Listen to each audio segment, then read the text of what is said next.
Welcome to Imperfect Show Finance. நிஃப்டியை பொறுத்த வரைக்கும் 80 புள்ளிகள் அதிகரிச்சு 24,274 முடிஞ்சிருக்கு. சென்செக்ஸை பொறுத்த வரைக்கும் 230 புள்ளிகள் அதிகரிச்சு 80,234 நிறைவடைஞ்சிருக்கு. இதை தாண்டி ஏகப்பட்ட செய்திகள்லாம் இருக்கு. நாகப்பன் சாரோட டீட்டெயிலாக பேசிடலாம் வாங்க. சார் வணக்கம். வணக்கம் சிபி. குரல் கணீர்னு வந்திருக்கு. சரியாயிடுச்சுன்னு நினைக்கிறேன் சார். ஆமா சிறப்பு சார். மார்க்கெட்டும் கொஞ்சம் கொஞ்சமா சரியாயிட்டு இருக்குன்னு நினைக்கிறேன். ரெண்டுமே கிட்டத்தட்ட பாசிட்டிவ்ல தான் முடிஞ்சிருக்கு. எப்படி பாக்குறீங்க? பாசிட்டிவ் தான். இன்னைக்கு சென்செக்ஸ் 230 புள்ளிகள் அதிகரிச்சிருந்தாலும் அந்த 230 புள்ளிகள் 3 பங்குகள்ல இருந்து வந்திருக்கு. HDFC வங்கி, அதானி போர்ட், NTPC, இது போக பஜாஜ் ஃபைனான்ஸ், மாருதி ஆக்சிஸ், இது மட்டுமே வந்து அந்த 230-40 புள்ளிகள் என்று அதிகரிப்பதற்கு காரணமா இருந்திருக்கு. இதை தவிர பார்த்தா குறியீட்டுல பெரிய மாறுதல்கள் இல்லை. சென்செக்ஸ் எடுத்துக்கிட்டோம்னா வந்து 12 பங்குகள் வந்து விலை இறங்கி இருக்கு, 18 பங்குகள் விலை ஏற்றமா இருந்திருக்கு. அதே மாதிரி நிப்டி எடுத்துக்கிட்டாலுமே அந்த மெயின் இண்டெக்ஸ்ல வந்து 25 பங்குகள் அட்வான்ஸ், 25 டிக்ளைன், பெரிய மாறுதல்கள் இல்லை, 80 புள்ளிகள் அதிகரிச்சிருக்கு. But broader market Nifty next நம்ம பேசணும் இல்லையா, அதானி பங்குகள் அதிகமாக உள்ள நிப்டி நெக்ஸ்ட் 50, அந்த குறியீடு இன்னைக்கு வந்து 1% ஏறி இருக்கு. நிப்டி வந்து 0.3%, வேற இது வந்து கிட்டத்தட்ட 1% ஏறி இருக்கு. Nifty next 50, mid cap, next 100, next 200 and Nifty 500, இது எல்லாமே வந்து இன்னைக்கு நல்லா ஏறி இருக்கதை நம்ம பார்க்க முடிகிறது. அதற்கு காரணம் குறியீட்டுக்கு வெளியில் உள்ள ஸ்மால் கேப், மிட் கேப் பங்குகள் இன்னைக்கு கணிசமா அதிகரிச்சிருக்கு. அப்படி ரிவர்சல் அட்வான்ஸ் பாத்தீங்கன்னா இன்னைக்கு 1900 பங்குகள், டிக்ளைன் 875 பங்குகள். ஸோ அட்வான்ஸ் 2 மடங்கு இருக்கு டிக்ளைனை விட NSE-ல. அதே மாதிரி BSE-லையும் பாத்தீங்கன்னா அட்வான்ஸ் வந்து 2 மடங்கு கிட்ட இருக்குது. 2586 பங்குகள் அட்வான்ஸ், 1344 பங்குகள் மட்டும்தான் டிக்ளைன் இருக்கு. So broader market small cap மெல்ல மெல்ல இம்ப்ரூவ், அதை ஃபாலோ பண்ணது லீடரா அப்படின்னு பாக்குறேன் நான். இன்னைக்கு வந்து நிப்டி 50ல பாக்குறப்ப அதானி என்டர்பிரைசஸ் கிட்டத்தட்ட 12% இன்க்ரீஸ் ஆயிருக்கு சார். எவ்வளவு வேகத்துல இறங்குச்சோ அதே வேகத்துல ஏறிக்கிட்டு இருக்கு. அதானி போர்ட்ஸும் கிட்டத்தட்ட ஒரு 6% ஏறி இருக்கு. கரெக்டா, பயங்கரமா நீங்க அன்னைக்கே சொல்லியிருந்தீங்க. லாங் டேர்ம்ல பாக்குறப்ப திருப்பி மீண்டு வந்துடும் தான் சொன்னீங்க. கிட்டத்தட்ட அதே மாதிரி தான் நடந்திருக்கு குறுகிய காலகட்டத்திலேயே. இது காரணம் ஏதாவது ஸ்பெசிஃபிக்கா இருக்குங்களா? இன்ஃபேக்ட் நெகட்டிவ் நியூஸ் தான் நேற்று வரைக்கும். மூடி, ஃபிட்ச், இந்த மாதிரி ரேட்டிங் ஏஜென்சி எல்லாம் கவர்னன்ஸ் இஷ்யூ இருக்குன்னு ரொம்ப நெகட்டிவா சொல்லியிருந்தாங்க. அதானியோட ஒரு கூட்டாளி நான் பணம் கொடுக்க மாட்டேன்னு சொல்லியிருந்தாரு, இன்னொருத்தர் கொடுக்குறேன்னு சொல்லியிருந்தாங்க. கொலம்பு போர்ட் ப்ராஜெக்ட் ஞாபகம் இருக்கா? நீங்க வேகடன் நம்ம IPS இதுல கூட நீங்க பேட்டி எடுத்துட்டு வந்திருந்தீங்க, கொலம்பு ஸ்டாக் எக்ஸ்சேஞ்சினுடைய தலைவரை. அதுல சொன்னாங்க இல்லையா, பிரச்சனை வருமா நீங்க கேட்டப்போ வராதுன்னு. இப்ப அதுக்கு ஃபண்ட் பண்ற US இருக்கக்கூடிய இன்டர்நேஷனல் டெவலப்மெண்ட் ஃபைனான்ஸ் கார்பரேஷன் அவங்க சொல்லியிருக்காங்க, நாங்க இதை வாட்ச் பண்ணிக்கிட்டு இருக்கோம், அப்சர்வ் பண்ணிக்கிட்டு இருக்கோம், இன்னும் ஃபண்ட் எதுவும் ரிலீஸ் பண்ணல கொலம்போ போர்ட் ப்ராஜெக்ட்டுக்கு, எப்படி டெவலப்மெண்ட் ஆகுதுன்னு பார்த்து பண்ணும். இந்த மாதிரி நெகட்டிவ் நியூஸுக்கு நடுவில் ஏறி இருக்குன்னா மிக முக்கியமான ஒரு காரணம் என்ன அப்படின்னு பார்த்தீங்கன்னா, நிறைய முன்னணி வக்கீல்கள் இந்தியாவில் இருக்கக்கூடிய சர்வே செலவுல பிராக்டிஸ் பண்ணக்கூடியவங்க, முகுல் ரோத்தகி, இந்த மாதிரி பல பெரிய வக்கீல்கள் என்ன சொல்லியிருக்காங்கன்னா, அவங்களுடைய கருத்துப்படி இந்த FCPA ஆக்ட் அப்படிங்கிறது, அந்த ஃபாரின் கரப்ட் பிராக்டிசஸ் ஆக்ட்ங்கிறது அமெரிக்காவில் இருக்குது. அங்கே உள்ள சிட்டிசன்ஸுக்கு, அங்கே உள்ள ரெசிடென்ட்ஸுக்கு, அங்கு தொழில் நடத்தக்கூடிய நிறுவனங்களுக்கு, இந்த மாதிரி நிறுவனங்களுக்கு அப்ளிகபிள். அதுல இருக்கக்கூடிய பல ப்ரொவிஷன்ஸ் வந்து இவங்களுக்கு அப்ளை ஆகாது. அதுக்கு கீழே இவங்க வரல. இந்த சார்ஜ் ஷீட்டே ரொம்ப வேகா இருக்கு, ரொம்ப கிளியரா கரெக்டா எத்தனாம் தேதி எங்க யாருக்கு எவ்வளவு கொடுத்தாங்க, யார் வாங்கினாங்க அப்படிங்கிற விவரங்கள் எல்லாம் இல்லை, இது நிக்காது அப்படின்னு வந்து கருத்து தெரிவித்திருக்காங்க. அதை தொடர்ந்து இதனுடைய பங்கினுடைய விலை வந்து அதிகரிக்க ஆரம்பிச்சிருக்கு. அதான் சந்தை பார்க்குது.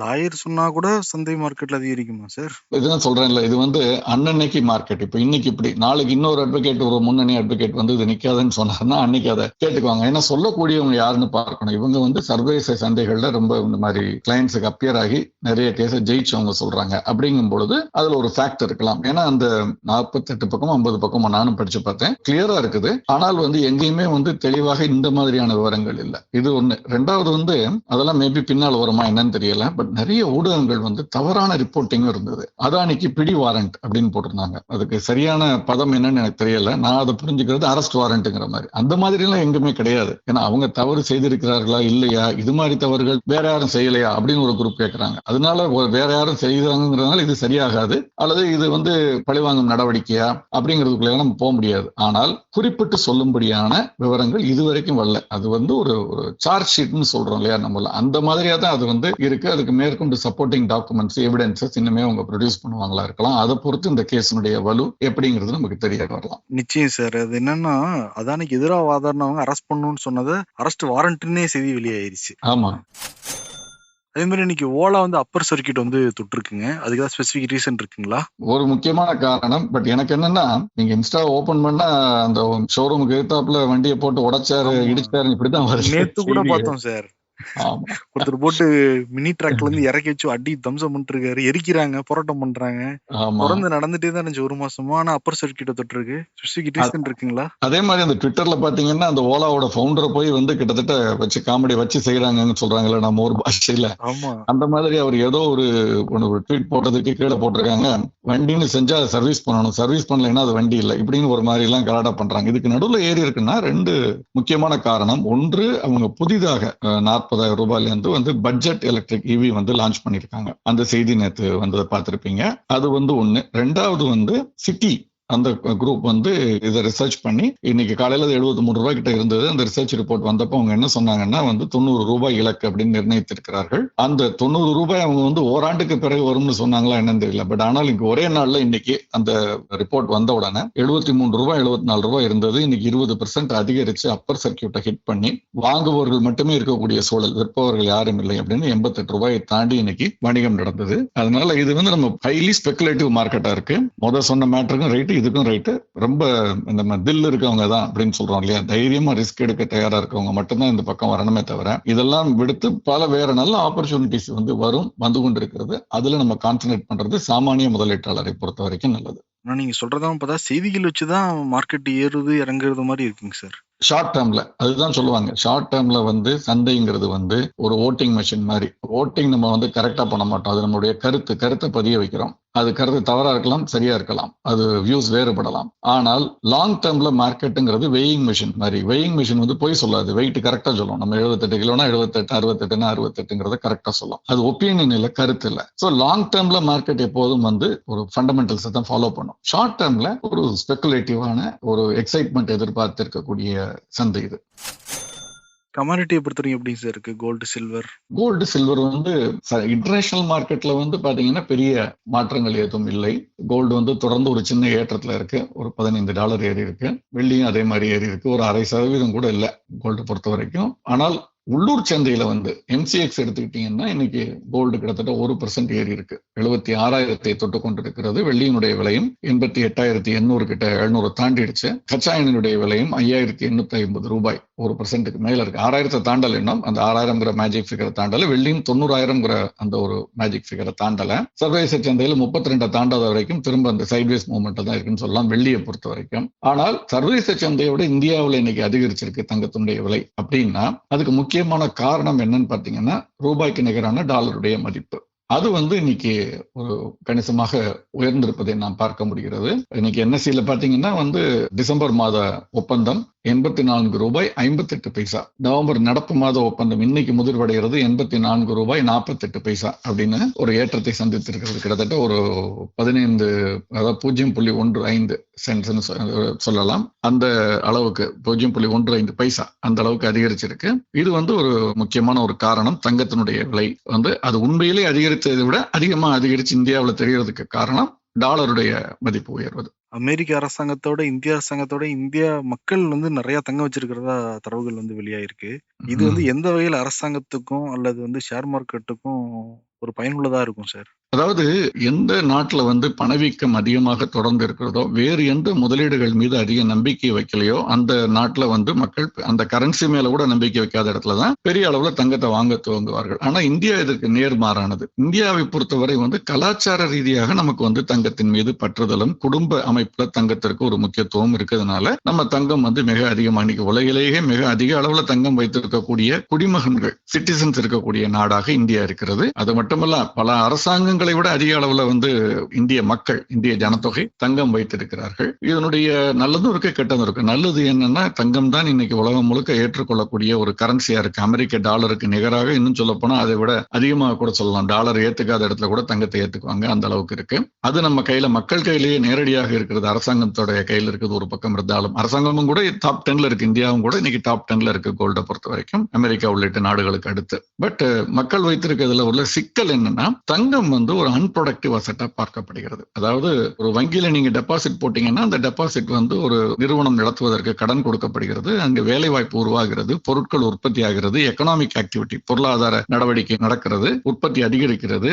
அப்ப அது ஒரு பிரயோஜனத்துக்கு போகுது. அதே மாதிரி ஒரு ரியல் எஸ்டேட்ல இன்வெஸ்ட் பண்ணா ஒரு வீடு கட்டுறீங்க அப்படின்னா அந்த வீட்டுல ஒருத்தர் குடியிருக்காங்க, அதுக்கு ஒரு எக்கனாமிக் யூட்டிலிட்டி இருக்கு. அந்த மாதிரி தங்கத்துக்கு எந்த விதமான எக்கனாமிக் யூட்டிலிட்டியும் பெரும்பாலும் இல்லை. அது வந்து முடங்கி கிடக்கக்கூடிய உற்பத்தி எதுவும் இல்லாத ஒரு சொத்து. அதுல வருமானமும் வராது. இப்ப வீடை கட்டி வாடகை விட்டா வருமானம் வரும், பிக்சட் டெபாசிட் போட்டா இன்ட்ரெஸ்ட் வரும். தங்கத்துல வருமானம் கிடையாது, ஆதாயம் மட்டும்தான். அதனால இது வந்து ஒரு நெகட்டிவான ஒரு விஷயமாக பெரும்பாலும் பார்க்கப்படுகிறது. நம்ம நெகட்டிவ் பாசிட்டிவ்ங்கிறத தவிர்த்துட்டு எல்லாத்துக்குமே ஒரு பேலன்சிங் ஆக்ட் நம்ம பிளே பண்ணணும். முதலீட்டாளர்களை பொறுத்தவரை ஓரளவு கொஞ்சம் தங்கத்திலையும் இருக்கணும். அது வந்து கரன்சியாக மதிக்கப்படுறதுனாலையும் அதனுடைய அப்ரிசியேஷன் வந்து பணவீக்கத்திற்கு ஏற்ப நீண்ட நெடுங்கால அடிப்படையில் இருக்கிறதுனால தங்கத்துல ஒரு சின்ன முதலீடு நிச்சயமாக இருக்கத்தான் வேணும். ஆனால் அது ஆபரண தங்கமாக இருக்கக்கூடாது. ஆபரண தங்கம்ங்கிறது நம்ம அணிவதற்கு, நம்முடைய மகிழ்ச்சிக்கு, நம்முடைய சந்தோஷத்திற்கு. முதலீடுங்கிறது சாவரின் கோல்ட் பாண்டாவோ கோல்டு ETF ஆவோ அந்த மாதிரி இருக்குது.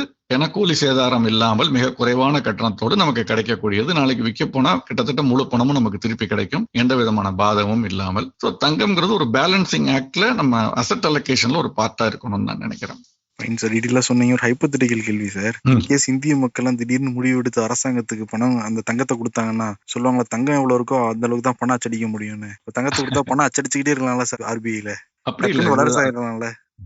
இல்ல அதெல்லாம் வந்து 1973 நிக்சன் அரசாங்கம் வந்து அமெரிக்கால அந்த கோல்டு ஸ்டாண்டர்டை ரிமூவ் பண்ணதுக்கு அப்புறமே உலக நாடுகள் யாருமே இப்ப அதை பின்பற்றது இல்லை. தங்கத்துக்கு நிகராக கரன்சி வச்சிருக்கோங்கிறதெல்லாம் பின்பற்றது கிடையாது. அது முடிஞ்ச கதை. சிலபஸ் முடிஞ்சிச்சா? Okay sir. அதனால இப்ப இருக்கிறதுக்கெல்லாம் வேற சில ஃபார்முலாஸ் இருக்கு, அதன் அடிப்படையில அவங்க வந்து பண்றாங்க. இன்ஃபேக்ட் நேற்று இந்த M3 சொல்லக்கூடிய மணி சப்ளை குறித்த புள்ளிவிவரங்களை கூட மத்திய ரிசர்வ் வங்கி வெளியிட்டு இருப்பாங்க. சோ அந்த மாதிரியான money supply based on various அந்த டிமாண்ட், அதை பொறுத்துதான் அதை வந்து பண்றாங்கன்னு நான் நினைக்கிறேன். நிச்சயமா பேசுவோம். இந்த PAN 2.0 அப்படிங்கிறாங்க, அது என்ன சார்? திருப்பி இன்னொரு பேன் கார்டு எடுக்கணுமா நம்ம? பயப்பட வேண்டாம். இந்த மாதிரிதான் மேப்பின் ஒன்று வந்தது, MAPIN அப்படின்னு ஒரு 20 ஆண்டுகளுக்கு முன்பு. பங்குச்சந்தையில முதலீடு செய்யறவங்க எல்லாம் அந்த மேப்பின் எடுக்கணும், போய் உங்க ஃபிங்கர் பிரிண்ட்டை வைக்கணும், அப்படி இப்படின்னு பயமுறுத்தி ஒரு வழி பண்ணாங்க. ஆதார் கார்டுல ஒரு பாதி அளவுக்கு நிறைய பேர் பங்குச்சந்தையை விட்டு போகிறதுக்கு கூட தயாரானாங்க.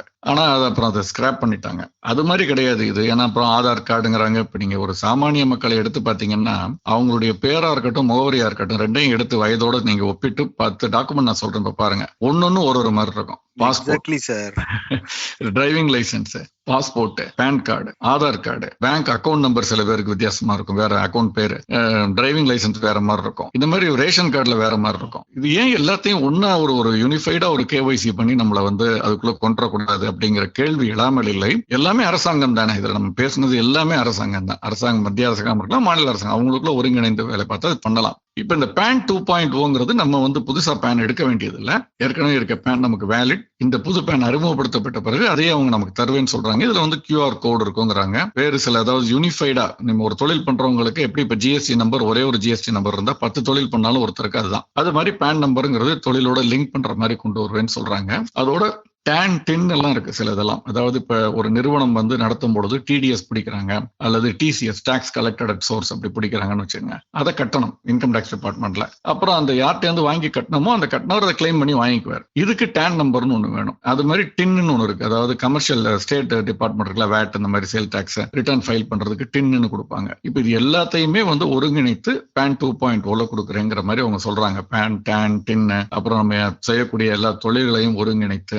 ஏற்கனவே GSTன்னு பாத்தீங்கன்னா அதுல வந்து நடுவில் இருக்கிறது வந்து பேன் நம்பர் தான். இது ஆதார் கார்டோட இணைச்சிருக்காங்க, அது வந்து பேங்க் அக்கௌண்டோட இணைச்சிருக்காங்க. எல்லாமே ஒருங்கிணைந்து இருக்கும் பொழுது எனக்கு தெரிந்து வந்து ஒன்று எளிமைப்படுத்துதல், 2வது வரி ஏய்ப்பை தடுத்தல். இந்த 2 குறிக்கோள் தான் வந்து நம்ம நகர்ந்துகிட்டு இருக்கோம் மெல்ல மெல்ல. யூனிக் ஹால்மார்க் ஐடின்னு தங்கத்துல பாத்தீங்கன்னா பூ ஆதார்னு ரியல் எஸ்டேட்டை பொறுத்த வரைக்கும். அதை பத்தி இன்னொரு நாள் பேசுவோம். உங்களுக்கு தெரியுமான்னு தெரியல, பட்ஜெட்ல பேசியிருந்தாங்க. நிலத்திற்கு, நீங்க வைத்திருக்கக்கூடிய நிலத்திற்கு, இடத்திற்கு ஒரு ஆதார் கார்டு கொடுக்க போறாங்க உங்களுக்கு. ஆமா, அதுக்கு பேரு பூ ஆதார் அப்படின்னு சொல்லிட்டு. சோ இது மாதிரி அது பேன் கார்டை பொறுத்த வரைக்கும் PAN 2.0 வந்து நான் ஒரு நல்ல விஷயமா தான் பாக்குறேன். நம்மளை தொந்தரவு பண்ணி திரும்ப நீங்க போய் எல்லாம் அப்ளை பண்ணுங்க விண்ணப்பிங்கன்னு சொல்லல. அதனால அது வரைக்கும் அது ஒரு நல்ல விஷயம் தான். ஓகே, போக சொல்லுவாங்கன்னு எதிர்பார்க்கலாம். அதே மாதிரி ஆதார் கார்டு அதை கரெக்ஷன் பண்றதுக்கும் எக்ஸ்டெண்ட் பண்ணிருக்காங்க இல்லைங்க சார் டைம்? டிசம்பர் 14 வரைக்கும் எக்ஸ்டெண்ட் பண்ணிருக்காங்க. அதுக்கப்புறமும் பண்ணலாம், அதுக்கு கட்டணங்கள் இருக்கு. பட் அதுக்கு முன்னால பண்ணீங்கன்னா ஃப்ரீ. என்னன்னா நம்முடைய பெயர்கள்ல ஏதாவது ஒன்று ரெண்டு விட்டு போயிருந்தா, ஸ்பெல்லிங் மிஸ்டேக்ஸ் இருந்ததுன்னா, அல்லது நம்முடைய விலாசம் முகவரி மாறி இருந்தால், அல்லது நம்முடைய என்ன சில பேர் கெசட்ல பேரை மாத்திக்கிறாங்க, அப்ப இதெல்லாம் அதை அப்டேட் பண்றதுக்கு, அல்லது டேட் ஆஃப் பர்த் தவறாக இருந்தால் 10 ஆண்டுகளுக்கு ஒரு முறை பண்ணிடுங்கிறாங்க. சோ அது மாதிரி உங்க ஆதார் கார்டு வாங்கி 10 ஆண்டுகளுக்கு இது கட்டாயம் இல்லை, ஆனால் பண்ணா நல்லது. ஏன்னா நாளைக்கு எங்கேயாவது போனா வித்தியாசங்கள் இருக்காம இல்லாம இருக்கும், பிரச்சனை இல்லாம இருக்கும். அதனால அந்த UIDA இருக்கு இல்லையா, அவங்களுடைய வெப்சைட்ல போயிட்டு அதுவே உங்களை கைட் பண்ணும். ஆதார் அப்டேஷன் போட்டீங்கன்னா அதுல வந்து எப்படி என்னென்ன டீடைல் வேணும் அதுல கொடுத்துருக்கிறது கரெக்டா இருந்தா விட்டுறலாம், இல்லைன்னா நம்ம அப்டேட் பண்ணிட்டு நம்ம சப்மிட் பண்ணிடணும். எந்த விதமான கட்டணமும் கிடையாது டிசம்பர் 14 வரைக்கும். அதே மாதிரி NSE BSCல இந்த நெட் வால்யூம்ங்கிறது கம்மியா இருக்குங்களா, குறைஞ்சிக்கிட்டே வருதா? ஆமா, வால்யூம் பாத்தீங்கன்னா இந்த ஆவரேஜ் டெய்லி டர்ன் ஓவர்னு சொல்லுவாங்க, ADTO அப்படிங்கிறது வந்து ஒரு ஸ்டாக் எக்ஸ்சேஞ்சுக்கு ரொம்ப முக்கியமான ஒரு பேராமீட்டர். எப்படி டெலிகாமுக்கு பார்த்தோம் இல்லையா, ஆர்பூன்னு பார்த்தோம், ஆவரேஜ் ரெவென்யூ பெர் யூசர்னு பார்த்தோம். அந்த மாதிரி வேற சிலர்லயே அந்த ஆர்பூங்கிறது இருக்கு. அது மாதிரி இதுல வந்து ஆவரேஜ் டெய்லி டர்ன் ஓவர், ஏன்னா அதுல வரக்கூடிய சார்ஜஸ் தான் உங்களுக்கு வருமானம். அது பாத்தீங்கன்னா இப்போ வந்து நவம்பர்ல வந்து 1 இயர் லோ, கடந்த ஓராண்டுகளில் ஜனவரி மாதம் துவங்கி இன்னைக்கு வரைக்கும் நவம்பர் மாதம் தான் ரொம்ப குறைவான வணிகம் நடந்திருக்கு கேஷ் மார்க்கெட்ல. அதாவது கேஷ் மார்க்கெட்டுங்கிறது டெரிவேட்டிவ்ஸ் இல்லாமல், ஊக வணிகம் முன்பேற வணிகம் இல்லாமல். ஊக வணிகம் முன்பேற வணிகம் பார்த்தீங்கன்னா அது 7 மாச லோல இருக்குது. நம்ம பாத்தீங்கன்னா NSE வந்து 1 லட்சம் கோடி கிட்ட வணிகம் நடந்திருக்கு, BSEல 6000 கோடி கிட்ட கேஷ் மார்க்கெட்ல நடந்திருக்கு. இதுல டெலிவரி இதுல 15-20% தான் நடக்குது. என்ன கேட்டீங்கன்னா அது நல்லதுன்னு நான் நினைப்பேன். ஏன்னா ரொம்ப ஸ்பெகுலேட்டிவா, ரொம்ப ஒரு வைராஜாவை மாதிரி போய் எல்லாரும் ரிஸ்கே தெரியாம, யாரோ அவர் சம்பாரிச்சிட்டாரு, ஒரு கலீக் சம்பாரிச்சிட்டாரு, ஒரு ஃப்ரெண்டு சம்பாரிச்சிட்டாரு, காலையில வாங்கி மத்தியானம் வித்து இவ்வளவு சம்பாரிச்சிட்டாருன்னு நம்மளும் அதுல போய் விழுந்து வெட்டில் பூச்சி மாதிரி, அப்புறம் கடன் வாங்கி விழுந்து. சில மாதங்களுக்கு முன்பு பார்த்திருப்பீங்க, மதுரையில ஒரு நடுவயது தம்பதிகள் வந்து தற்கொலை பண்ணிக்கிட்டாங்க. இந்த மாதிரி எல்லாம் ஒரு இதுக்கு போய் முடியாம இது வந்து வால்யூம் ஒரு ரீசனபிள் லெவலுக்கு வர்றது நல்லதுதான் நான் நினைக்கிறேன். இது வந்து ஒரு காஷனா பயப்படுற அளவுக்கு இன்னும் குறையல வால்யூம். சூப்பர் சார், இன்னைக்கு நிறைய தகவல்கள் எங்க கூட வந்து பகிர்ந்துக்கிட்டீங்க. Ola, Adani, gold, Aadhaar card, PAN 2.0, cash market flow அப்படின்னு. ரொம்ப நன்றி சார். நேயர்களுக்கு உங்களுக்கு இருக்க சந்தேகம்லாம் நிச்சயம் கமெண்ட்ல கேளுங்க. சனிக்கிழமை நம்ம டிஸ்கஸ் பண்ணுவோம். Thank you sir. நன்றி.